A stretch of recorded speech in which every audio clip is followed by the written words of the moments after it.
Assalamualaikum warahmatullahi wabarakatuh. Selamat pagi Bapak Ibu penilai sertifikasi dosen gelombang 1 tahun 2025.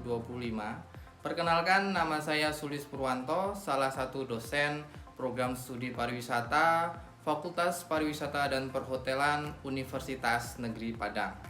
Adapun tujuan video ini dibuat untuk melengkapi persyaratan sertifikasi dosen gelombang 1 tahun 2025, yaitu pernyataan diri dosen dalam unjuk kerja Tridharma Perguruan Tinggi. Dalam kesempatan kali ini saya akan memberikan contoh salah satu mata kuliah inti di dalam program studi pariwisata Universitas Negeri Padang. Dalam kesempatan kali ini, mata kuliah yang saya ambil sebagai contoh untuk praktek mengajar adalah mata kuliah kepariwisataan. Mata kuliah ini merupakan mata kuliah penting di dalam program studi pariwisata karena menjadi basic ataupun dasar pengetahuan bagi mahasiswa pariwisata di Universitas Negeri Padang. Dalam mata kuliah ini akan disampaikan metode pembelajarannya, yaitu melalui role play dan simulasi, dan juga dengan case method, ya, metode studi kasus, yang mana ini menjadi bagian penting untuk pembelajaran, dan mahasiswa nanti akan aktif untuk mengikuti pembelajaran, dan kita akan memberikan beberapa kasus di dalam pembelajaran yang itu menjadikan hal yang penting. Dalam mata kuliah ini, mahasiswa diharapkan memiliki pemahaman dan konsep dasar pariwisata. Dan mata kuliah ini terdiri dari 2 SKS teori yang mencakup materi dalam menjelaskan konsep dasar dan ruang lingkup pariwisata, serta sejarah pariwisata, industri pariwisata, motivasi perjalanan wisata, memahami konsep akomodasi dan objek, serta MICE, serta pemahaman mengenai dampak pariwisata dan peran organisasi pariwisata. Mata kuliah ini berbentuk case method dengan menggunakan metode pembelajaran tanya jawab dan pemberian tugas. Penilaian case method meliputi partisipasi, keaktifan dalam mata kuliah, tugas mandiri, tugas kelompok, hasil praktek observasi lapangan, ujian tengah semester, dan ujian akhir semester. Adapun CPL yang dibebankan pada mata kuliah kali ini, mata kuliah pariwisata, yang pertama, bertakwa kepada Tuhan Yang Maha Esa serta mampu menunjukkan sikap religius, bekerja sama dan memiliki kepekaan sosial serta kepedulian terhadap masyarakat dan lingkungan, taat hukum dan disiplin dalam kehidupan bermasyarakat, dan bernegara, mengintegrasikan nilai, norma, dan etika akademik. Kemudian menunjukkan sikap bertanggung jawab atas pekerjaan di bidang keahlian secara mandiri dan menginternalisasi semangat kemandirian, kejuangan, dan kewirausahaan. Kemudian capaian pembelajaran dalam mata kuliah pariwisata. Yang pertama, mampu menjelaskan konsep dasar dan ruang lingkup kepariwisataan. Mampu menjelaskan sejarah pariwisata nasional dan internasional. Mampu menganalisis industri pariwisata. Mampu mengidentifikasi motivasi perjalanan wisata. Mampu memahami MICE. Mampu memahami dampak pariwisata dan peran organisasi pariwisata. Dan kemudian mampu menganalisis peran organisasi pariwisata. Dalam mata kuliah ini, ya, berikutnya bahan kajian atau materi pembelajaran yang akan dibahas. Yang pertama terkait dengan konsep dasar kepariwisataan, kemudian sejarah pariwisata, selanjutnya industri pariwisata dan produknya, daerah tujuan wisata, sarana dan prasarana kepariwisataan, motivasi perjalanan wisata, dasar MICE, Meeting, Incentive, Convention, and Exhibition, dampak positif dan negatif pariwisata, ekonomi pariwisata, dasar pembangunan pariwisata berkelanjutan, dan organisasi kepariwisataan, nasional, regional, dan internasional. Adapun beberapa referensi yang digunakan untuk mata kuliah kepariwisataan diantaranya seperti Inskip, kemudian David Fennell, dan kemudian Iwan Nugroho, ya, buku-buku yang kemudian ini menjadi penting sebagai dasar pembelajaran kepariwisataan. Selain itu juga terdapat referensi jurnal-jurnal terkait yang dapat diakses mahasiswa melalui e-learning. Selanjutnya, kriteria penilaian di dalam mata kuliah ini. Yang pertama, case method 50% seluruh tugas dan tugas individu dan kelompok, dan kemudian UTS 15%, ya, UAS 20%, kemudian ada kuis 5%, dan efektif 10%. Efektif ini diambil dari disiplin, etika, dan kehadiran. Itulah gambaran secara umum terkait dengan rencana pembelajaran semester mata kuliah kepariwisataan sebagai pendahuluan, yang kemudian dari RPS ini nanti akan dilakukan praktek mengajar, yang praktek mengajar ini dilakukan di dalam kelas. Selanjutnya saya akan mempraktekkan bagaimana pembelajaran secara luring di dalam kelas. Assalamualaikum warahmatullahi wabarakatuh.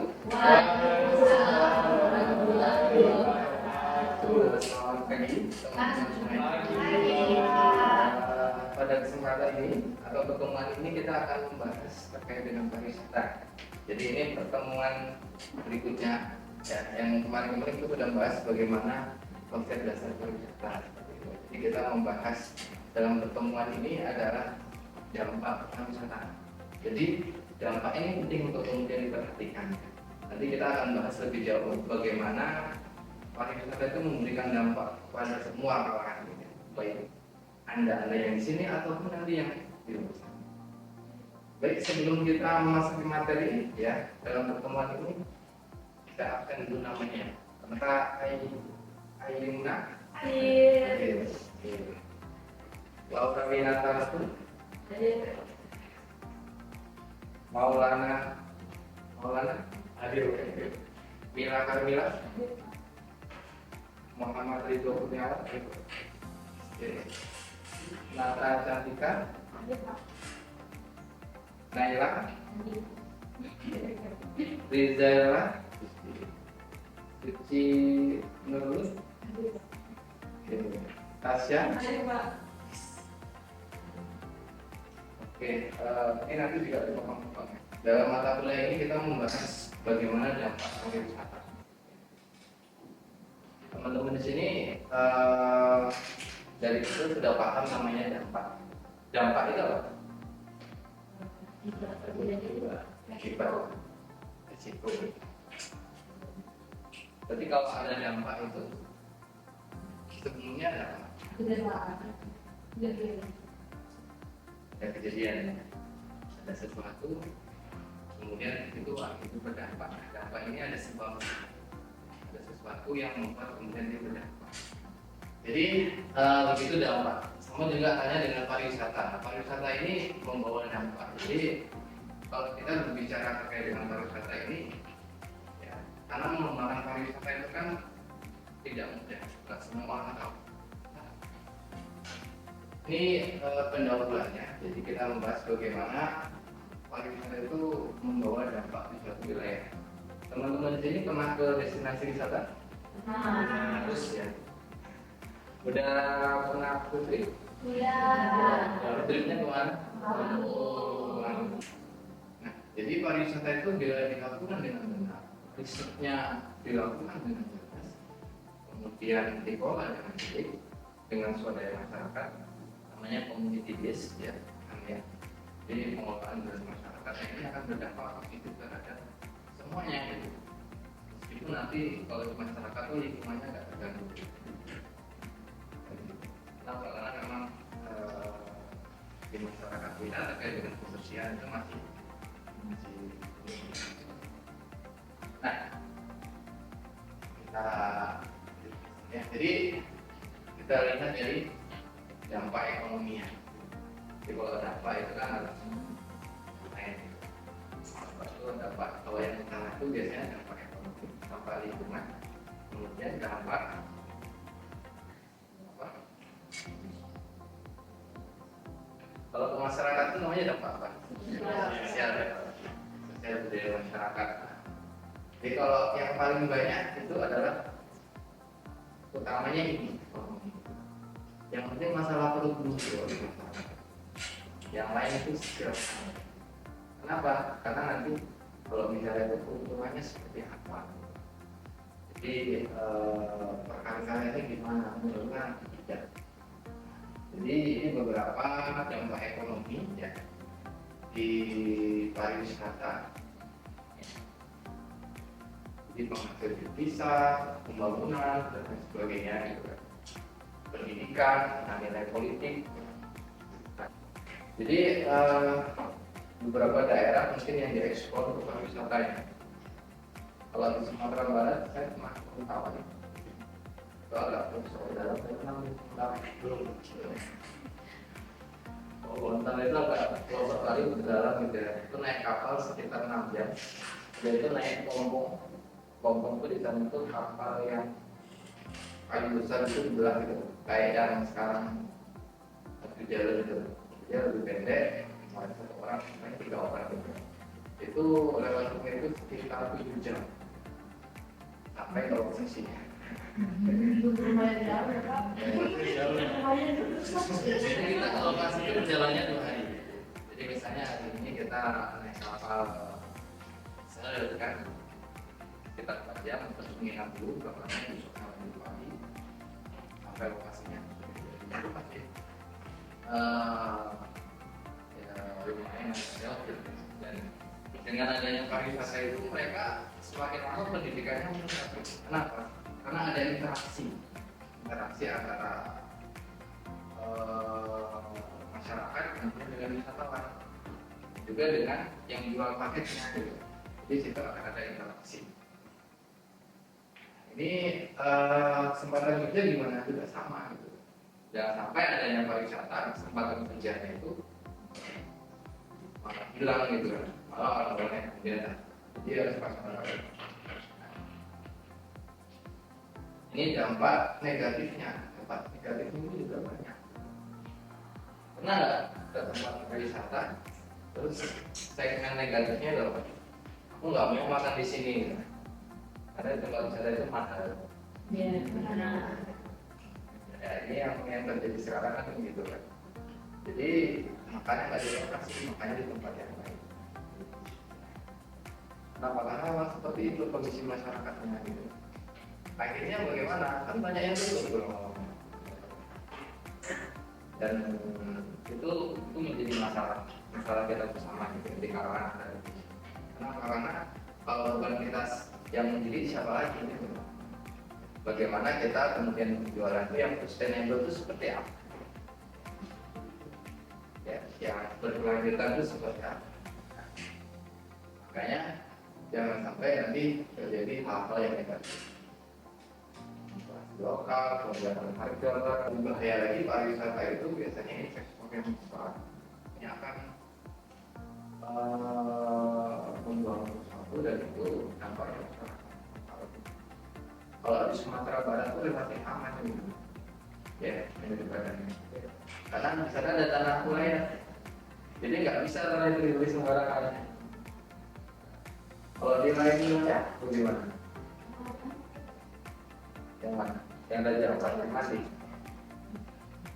Ini ada menimbulkan lantai itu empat karena daya beli yang kurang. Juga lagi ya kadang antar penjual juga seperti itu. Itu yang jadi kalau ada kita lanjut di sini ya, kalau ada pariwisata itu tempat-tempat yang unik itu akan terpelihara lama-lama. Kenapa? Karena ada potensinya. Kalau kita lihat kemudian ada itu akan dibuat kembali, itu akan digali dari kembali. potensinya apa gitu. Pernah ini ke riset ke desa dulu? Desa, lapangan, kemudian potensinya apa gitu. Kalau buat paket kan gitu kan, kayak misalnya lihat potensi seperti apa, kemudian kalau nggak ada diadakan. Ya, karena kalau nggak seperti itu nanti nggak ada yang datang gitu kan. Nah ini dampak dari budayanya juga kadang menarik untuk diteliti. Karena komersialisasi budaya itu yang terjadi. Tapi kalau berbicara wisata itu memang harus duduk bersama ya para aktor. Kan kalau di pariwisata itu kan ada beberapa aktor yang kemudian mereka berkontribusi dalam pengembangan pariwisata. Nah, itu duduk bersama. Kemudian jalan tengahnya gimana? Yang jual paket ingin untung, ya. Kemudian budayanya tetap lingkungan. Soalnya ini yang penting sekali ya. Dengan adanya pariwisata itu lingkungannya itu menjadi bersih, gitu kan, menarik. Terjaganya keistimewaan lingkungan seperti hutan, pantai, dapat tetap menjaga. Dengan adanya pariwisata ini memang di lingkungan ini menjadi lestari. Ya. Kalau yang dulunya mungkin banyak sampah dan yang pariwisata itu harus kemudian dikurangi sampahnya. Kemudian dampak negatif dari pariwisata itu nggak terlalu banyak, gitu. Seperti pembangunan yang lain, polusi lalu lintas. Nah ini yang terjadi di beberapa lokasi. Kalau di Jogja itu, kalau udah hari Sabtu dan Minggu itu pasti macet gitu. Jadi orang lokal itu malah nggak ada yang di sana gitu. Jalan-jalan itu nggak. Ya. Itu yang datang itu orang dari luar semua. Karena di sana kalau lintasnya menjadi macet. Tapi kalau dampak lingkungan ini kalau dalam pariwisata itu masih tergolong minim ya daripada tambang dan sebagainya. Kalau di Sumatera. Jadi ini yang kita bahas ya terkait dampak pariwisata, dampak ekonomi, dampak sosial budaya, kemudian dampak lingkungan. Dampak ini menjadi penting untuk diperhatikan karena apa? Ya, karena kalau nggak diperhatikan nanti yang merugi siapa? Yang merugi masyarakat. Kita juga yang jualan paket juga rugi. Ya. Namanya juga rugi nanti ya. Nah, kalau di sini masalah yang paling ada itu apa kalau dampak pariwisata?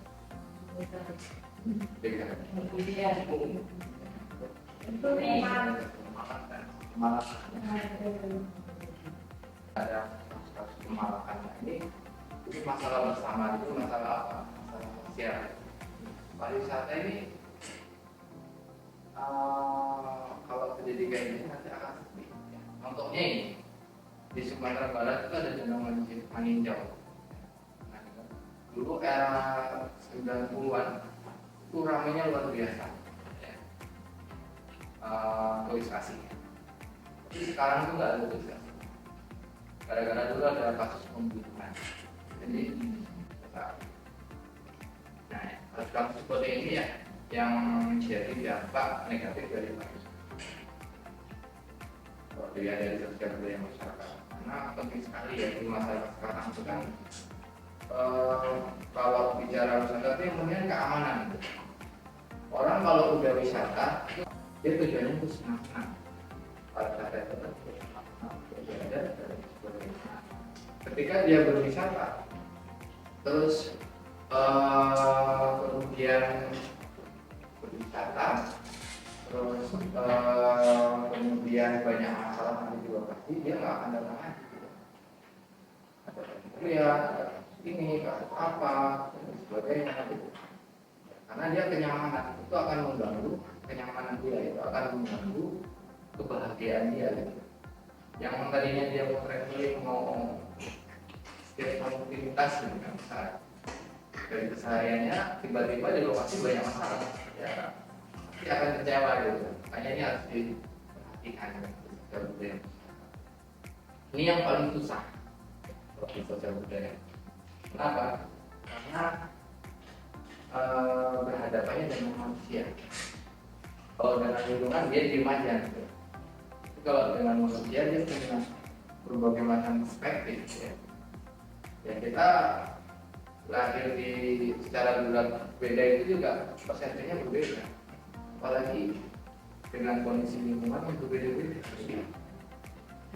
Mungkin kalau teman-teman dibesarkan di acara Papua sama di Medan itu beda.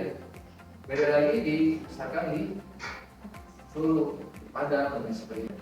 Maka sosial budaya itu sampai kapan ini nggak akan selesai. Masalahnya itu beda-beda. Sekarang masalahnya apa lagi? Sosial budaya masyarakat sekarang. Di umumnya lah. Nasionalisme. Apalagi sekarang sosial media kan luar biasa gitu.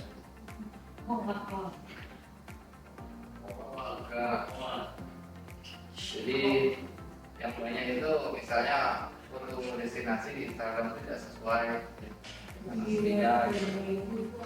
Jadi memang di dampak pariwisata ini yang paling sulit untuk di adalah budaya yang dikurangi dampak negatifnya. Dan masyarakat ini memang harus bersama-sama didik untuk kemudian memahami pentingnya pariwisata. Jadi ini yang kita bahas terkait dengan dampak ya. Untuk selanjutnya ya nanti silakan berdiskusi satu kelompok. Saya kasih waktunya semenit aja untuk diskusi gitu. Nanti silakan disampaikan. Ya. Jadi membahas dampak sosial budaya yang ada sekali sekarang itu nanti disampaikan. Oke? Boleh memilihnya destinasinya apa? Boleh secara umum apa?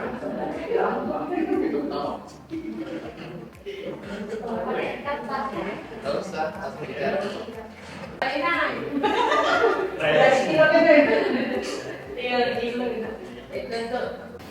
Oke, sudah? Sudah. Oh, siapa dulu yang menyampaikan? Oke. Dampak sosial dan budaya di Bali itu ialah yang pertama ada komersial budaya. Budaya Bali kadang hanya dijadikan tontonan demi keuntungan, bukan lagi bagian dari spiritual dan makna aslinya. Terus ada perubahan gaya hidup cenderung di Bali. Perubahan gaya hidupnya sudah tidak sesuai lagi sama budaya di Indonesia karena sudah banyaknya wisatawan asing yang berdatangan ke Bali. Kesenjangan sosial. Kesenjangan sosialnya itu seperti apa?